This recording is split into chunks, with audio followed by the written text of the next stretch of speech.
next test we'll be performing on our 2 megawatt 9900D is an output overload test.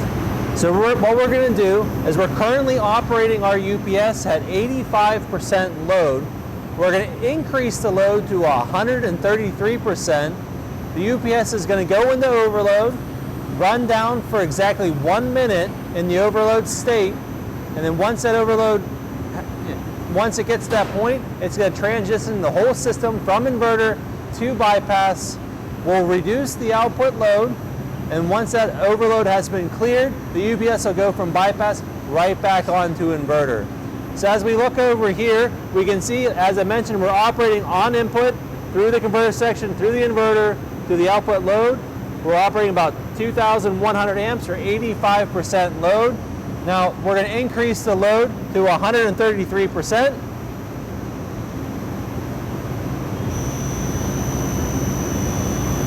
Now we increase the load, we see that we got the overload icon on the UPS.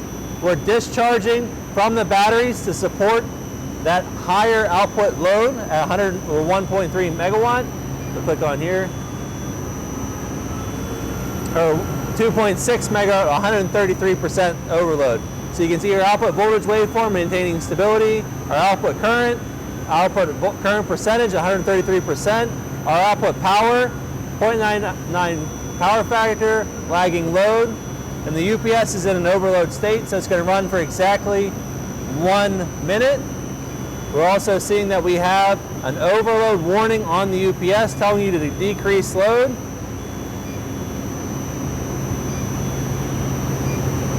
So we'll discharge this for exactly 1 minute.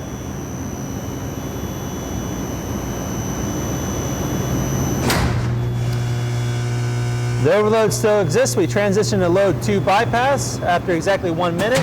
We reduced the load back down to 85%. Once we did that, the UPS said, okay, my inverter can handle that output load, and it transitioned back to inverter. So now you can see we're back on the inverter state, running happily. So let's go take a look at our data acquisition as we recorded the whole output transient response of that overload transfer.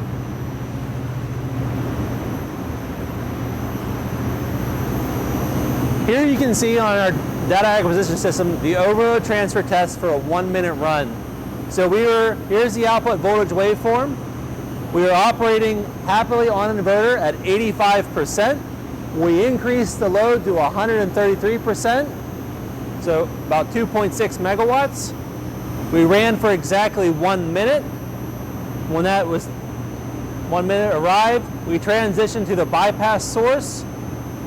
The bypass source ran happily until we reduced the load. The inverter saw, well, that's a load I can support, and the UPS transitioned back to inverter.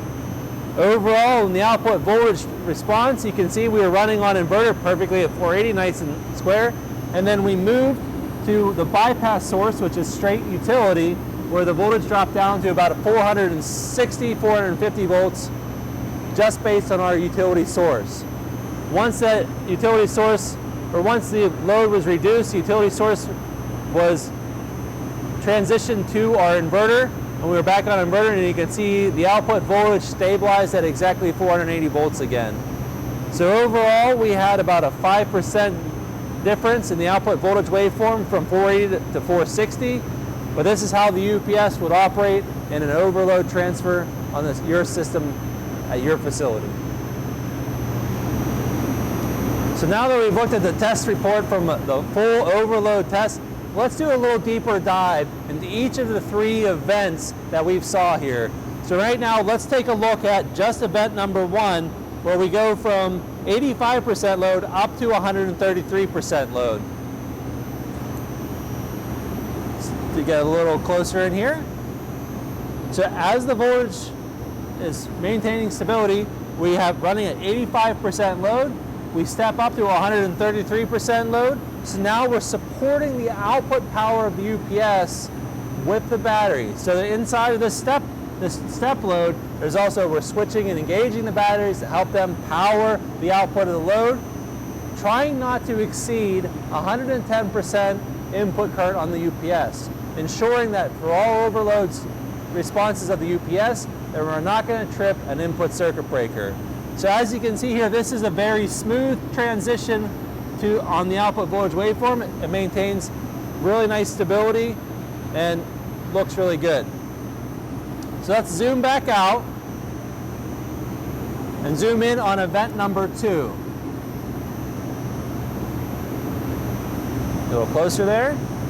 On event number 2, now we are operating on an inverter with a hard stop on the output transient response to the unit. So we're shutting off the inverter and we're transitioning the bypass utilizing the static switch in the UPS. So we're gating on the thyristors and the static switch and transitioning from inverter directly to the output or the bypass source on the UPS. So as you can see on your transient response of the output of the load, this is what the load is seeing. The output voltage running on inverter, nice and stable. We have the transition point to bypass and maintains nice stable output voltage to your load. And this is about where we see that about 5% deviation due to the output voltage of our bypass source being about 460 volts, between 450 and 460. So let's zoom back out. And now let's take a look at event number 3. In this event, the UPS was operating on bypass. The output voltage was nice and stable on bypass, but the UPS said, well, I can take over the load, so let's transition back to inverter as we reduce the load from 133% down to 85% load of the UPS. So in this event, we're operating on bypass. The inverter walks itself back on, gently unloads the bypass source, and then as the bypass source contactor is still closed, we have a little bit of a lapping period right here, and then the bypass contactor opens, and everything's fully controlled by the UPS output inverter. In this, we have very minimal transient response or any deviation to this voltage waveform in this test. So let's zoom back out. So as you can see, for this whole test, we went from 85% to 133%. We transitioned to the bypass source. We reduced load to 85%, and the UPS transitioned back to inverter, going back to a normal operation mode.